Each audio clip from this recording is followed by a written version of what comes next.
So I had a few students who want me to come back to the United States with an accent, and I had several photographs that I wanted to share. So instead of writing a blog post and posting the pictures, I decided to put together a video, and this video would show what my accent is like now, and then that way I'd had something to compare my voice at the end of this trip against to see if I actually gained an accent. So without further ado, here are some photographs and some of the stories behind them from this past week.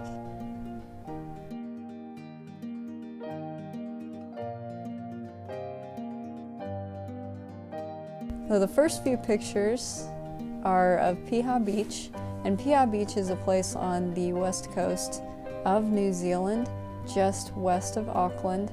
It shows the Tasman Sea, and the Tasman Sea is in between New Zealand and Australia. The rock here is called Lion Rock, and we climbed up it so that we could see out to the sea.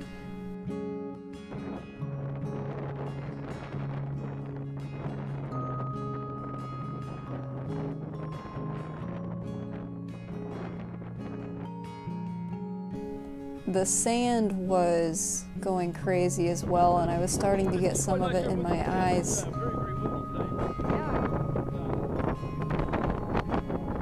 And so had to turn away from it, but it was definitely a beautiful place to be. The next couple of days I spent just getting used to the place where I was staying. And then Wednesday, which turned out to be the rainiest day that Auckland has seen in years. At one point, there was the most rain within 1 hour that they had seen in 40 years. And I was outside in that sort of rain, especially in the morning, but I was able to get inside later on. One of the first places I went was the Winter Garden. And it was raining really hard, but you know me, I can't resist the good pictures. I got to the museum and there was a lot of neat memorabilia, a lot of neat displays there. I learned things about history that I didn't even know existed, like the history of the Pacific peoples and the Maori language.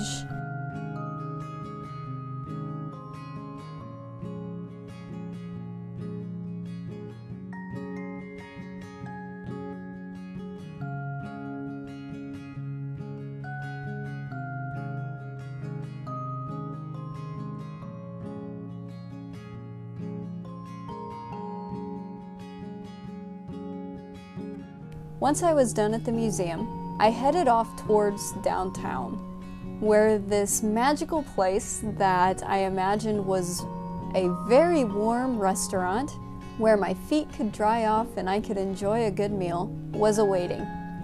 It was called Waffle Supreme, and I had read about it in my Lonely Planet guidebook. I wandered through the University of Auckland, where I got distracted by the university bookstore, and saw a really nice view of the city, including the Sky Tower, which is the tallest building in the southern hemisphere. This was the first time I really felt like I was in Middle-earth.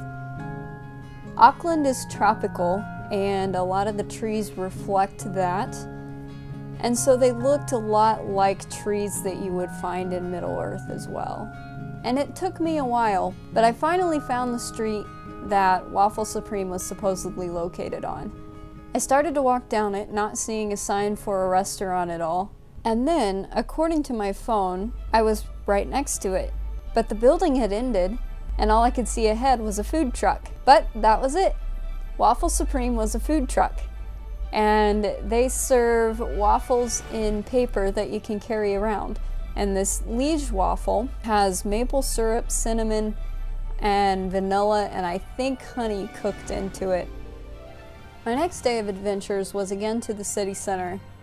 At first, in order to find the Sky Tower, I had out my phone and I had all the streets marked on it, that I should use in order to get to the Sky Tower. But I thought, this is the tallest building in the Southern Hemisphere. It can't be that hard to find. You go up 51 floors, and that's where the observation deck is.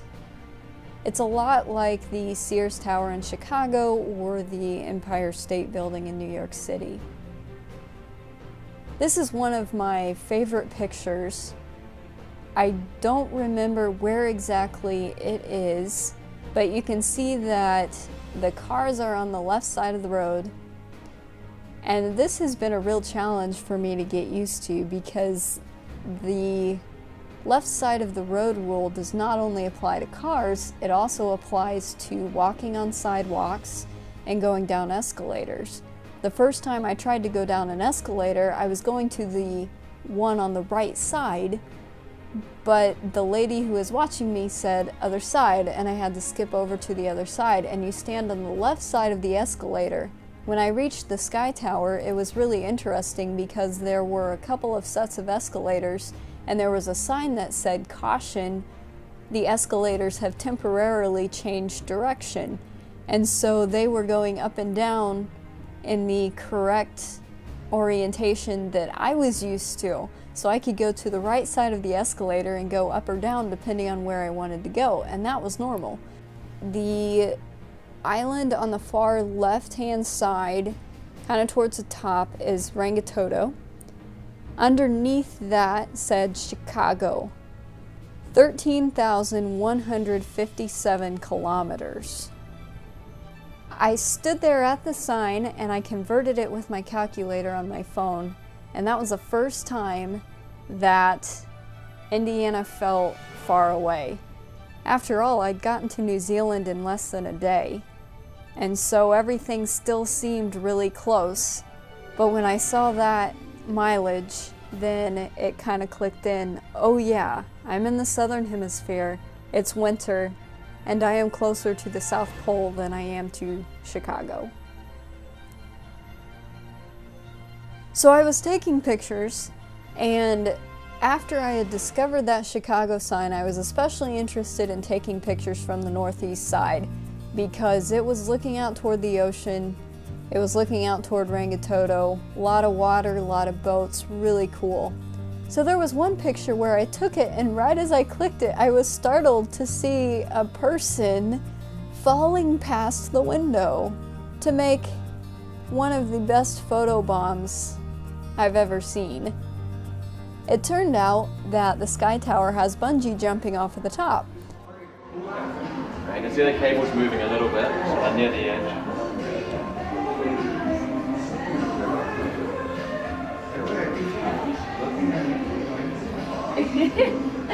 I would. I'd be like, oh my gosh,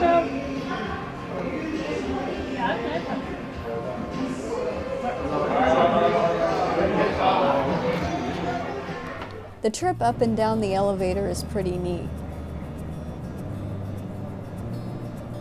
The doors of the elevator are clear so that you can see out as you're headed up, and the floor is made of glass so that you can see the shaft as you go down. Leaving the Sky Tower, I found a really good ice cream place, and then I headed to Mount Eden. The Auckland area is made of volcanic craters, and technically Auckland is on the rim of an active volcano, but don't worry, they keep really close track of it. So throughout the city they have several volcanic craters, or really big hills, that you can climb up, and you have a fantastic view of the city. So that's me signing out. But I wanted to give a shout out to my younger brother and his wife who just celebrated their first wedding anniversary this week. Happy anniversary. And also hello to the youngest of us, my other brother, although I don't want to call you my other brother.